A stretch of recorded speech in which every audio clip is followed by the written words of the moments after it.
کہ ہم اٹھتے ہیں اور پھر ہم مقصد میرا سوال یہ ہے، میں آج پاکستان کی سیکیورٹی ایجنسی سے پوچھ لیتا ہوں کہ 2014 کے دھرنے میں تو آپ مجھے بتاتے تھے یا ہم سب لوگوں کو بتاتے تھے کہ رانا ثناءاللہ اتنے افراد کا قاتل ہے.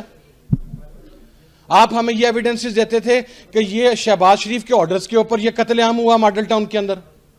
ہمیں یہ بتلایا جاتا تھا کہ داتا صاحب کے بم دھماکے کے اندر یا مختلف شرائنز کے اوپر جو بینڈ آؤٹ لیٹس کا جو ان کا ان ایگزیکٹ سینس یا ان لٹرل سینس جو ان کا پروموٹر ہے وہ رانا ثناءاللہ ہے. تو آج کیا صورتحال بنی کہ جن لوگوں کو آپ ہمیں یہ بھی بتاتے تھے کہ بلوچستان کے کون سے لوگ کوئٹہ میں ہونے والے بم دھماکے کے اندر افغانستان کی انٹیلیجنس ایجنسی کے ساتھ ملے ہوئے ہیں.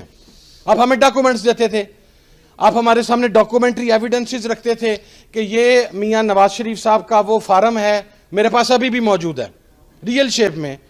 اور کمال دیکھیے کہ میرے والد جب مسلم لیگ کے ساتھ تھے اور ہم مشرف صاحب کے خلاف تھے، تو جب وہ سعودی عرب میں میاں صاحب کو ملنے کے لیے گئے تو حرم شریف میں بیٹھے ہوئے ابا نے یہ پوچھا کہ میاں صاحب پاکستان میں بات ہو رہی ہے کہ آپ کا کوئی ایگریمنٹ سائن ہو گیا ہے. تو وہ کہنے لگے کہ صاحب میں گواہ ہوں اس چیز کا اور میں قرآن کے اوپر اس چیز کی قسم دے سکتا ہوں. کہ وہ کہنے لگے صاحب جھوٹ بولا جا رہا ہے، میں حرم شریف کے اندر بیٹھا ہوں، یہ میرے سامنے خانہ کعبہ ہے، میرا کوئی ایگریمنٹ سائن نہیں ہوا. اور اب میرے پاس وہ ایکچوئل ایگریمنٹ ہے جس کا فائل نمبر بھی موجود ہے، جو ریکارڈ کے اندر جا کے چیک کیا جا سکتا ہے.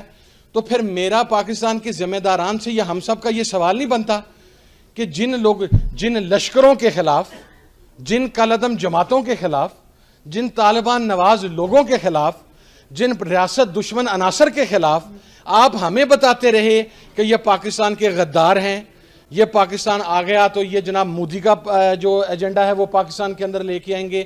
تو آج جب وہ یہاں پر آ گئے ہیں تو آپ انہیں سیلوٹ پھر کس منہ سے کر رہے ہیں؟ پھر اس کا مقصد یہ ہے کہ پاکستان کے اندر غیر ملکی طاقتوں کا ایجنٹ بن کر یا سامراج کا ایجنٹ بن کر آپ اپنی عزت بھی کروا سکتے ہیں، آپ ایوان اقتدار میں بھی پہنچ سکتے ہیں. اور اگر آپ پاکستان کی بات کریں گے، اگر آپ یہاں پر قتل، اور سب سے پہلے تو اسلام کے اندر کنٹیمپٹ آف کورٹ کا کوئی کانسیپٹ موجود نہیں ہے. ہمارے ہاں پرابلم یہ ہے کہ ہم ان فیصلوں کو بھی ڈیفینڈ کرنا شروع کر دیتے ہیں. کنٹیمپٹ آف کورٹ کا کیا مطلب ہوا؟ جناب والا ماڈل ٹاؤن کی وہ بچی بسما آپ کی عدالتوں کے باہر رات ساری رات بیٹھی رہتی ہے، تو رات 12 بجے اس کی عدالت تو نہیں کھلتی. یہاں پر بچوں کو چائلڈ ملیسٹنس ہوتی ہے، یہاں پر ریپ ہوتا ہے، یہاں پر قتل عام ہوتا ہے، یہاں پر لوگوں کی عزتوں کے ساتھ کھیلا جاتا ہے.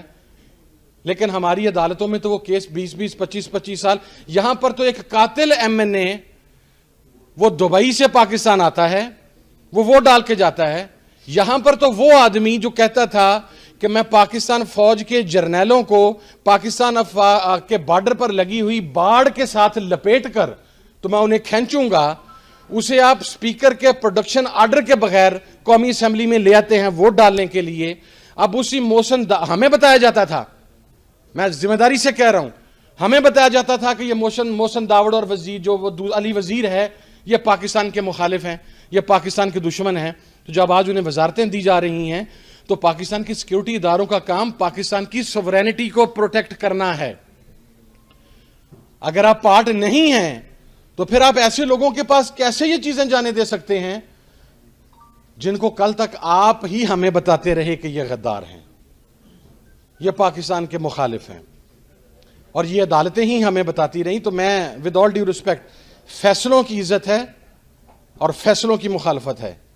کنٹیمپٹ اگر اسلام کے اندر کو کانسیپٹ ہے تو کنٹیمپٹ آف ہیومینٹی سب سے امپورٹنٹ ہے. کنٹیمپٹ آف کورٹ کوئی امپورٹنس نہیں رکھتا.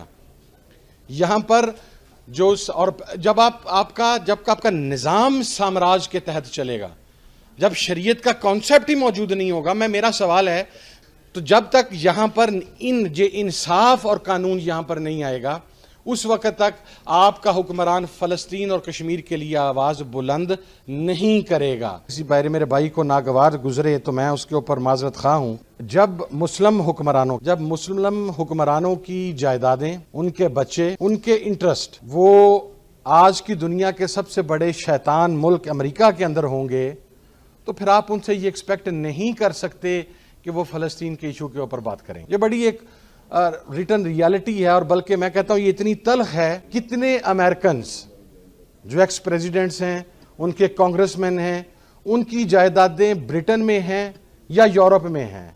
کسی کی نہیں ہے.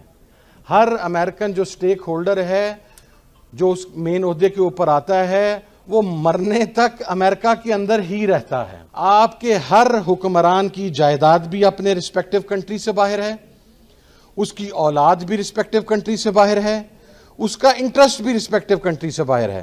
جنرل رحیل شریف صاحب سعودی عرب تشریف لے گئے، ان کے لیے یہ اعزاز کیا کم تھا کہ وہ افواج پاکستان کے سربراہ تھے.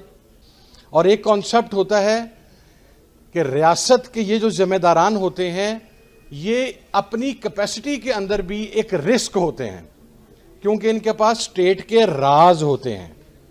ہمیں سیاستدان تو نظر آتا ہے کہ وہ لنڈن میں جا کے بیٹھ جاتا ہے، یا وہ برٹن میں، وہ یورپ میں جا کے بیٹھ جاتا ہے، لیکن ہمیں پاکستان کا وہ سابقہ چیف جسٹس نظر نہیں آتا جو اپنی چیف جسٹس کے عہدے سے اترتے اپنی پوری فیملی کو لے کے امریکہ میں سیٹل ہو جاتا ہے.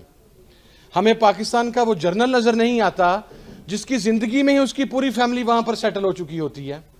ہماری ٹاپ سیکرٹ جسے ہم پریمیئر سیکیورٹی ایجنسی کہتے ہیں، اگر اس کے سربراہان یو اے ای کے یا کسی اور ملک کے پے رول کے اوپر بیٹھے ہوں گے تو پھر کیا آپ یہ امید نہیں کر سکتے کہ ہماری ریاست کے راز دوسروں کے ہاتھ میں جا سکتے ہیں؟ ہماری ریاست، اور یہ پوری دنیا کے اندر آپ جا کر دیکھ لیں، کم از کم میرے نالج میں نہیں ہے کہ جو کسی بھی ملک کی افواج ہیں، جو کسی بھی ملک کی پریمیئر ایجنسی ہیں، سیکرٹ ایجنسیز ہیں، جو کسی بھی ملک کے سربراہان مملکت ہیں، انہیں ظاہری طور پر نہیں لیکن انہیں پریکٹیکلی فورسفلی اس ملک کے اندر رہنے پر مجبور کیا جاتا ہے کہ اگر آپ اس ملک میں رہتے ہوئے اس ملک کے صدر بنے یا کسی ادارے کے سربراہ بنے تو پھر مرنا بھی اس ملک کے اندر ہے. تو ویڈیو لائک کرنا مت بھولیے گا، سبسکرائب بٹن پر کلک کریں اور بیل کے نشان پر بھی کلک کریں تاکہ ہر ویڈیو آپ کو مل سکے. اپنا خیال رکھیے گا. اللہ حافظ.